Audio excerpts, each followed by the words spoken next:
Now, you've spoken in the past about how Iran and its allies are ready for war, that they don't invite conflict, but they are fully prepared. When I hear this, to me, this sounds very similar to how United States officials are speaking, are making announcements that they don't want war, but if their enemies are going to force our hand, we will be, prepared to launch the full might of the United States military. What's the difference in these two countries and the way that they're, talking to the international community about the way that they are ready to engage militarily?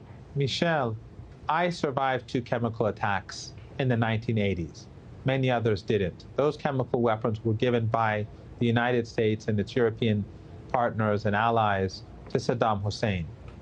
The United States has been sanctioning Iran for decades. The United States under Obama carried and initiated these sanctions that we see today and tried to make Iranians suffer as much as possible. Obama called them crippling sanctions. His intention was to cripple Iranians. Trump carried out what he called brutal sanctions. He wanted to brutalize the Iranian population. The maximum pressure campaign is to make Iranians suffer as much as possible, to prevent them from doing trade, importing food, importing medicine.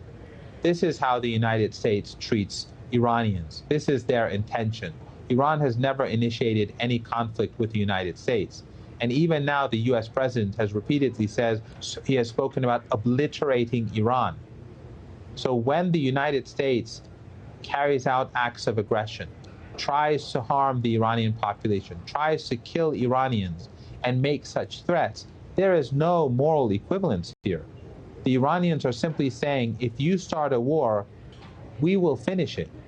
We will strike back hard. We will destroy all those oil and gas assets and the ships and the tankers in the Persian Gulf if you push for war. So the Iranians are basically saying, back off. That's why the Iranians accepted the nuclear deal. The Iranians wanted to bring about a more favorable atmosphere. The Iranians gave concessions to bring about stability, and then Trump goes and tears the deal. Obama didn't abide by the deal. He also betrayed it, but Trump totally ripped it apart. So who is to blame here, the Iranians or the United States?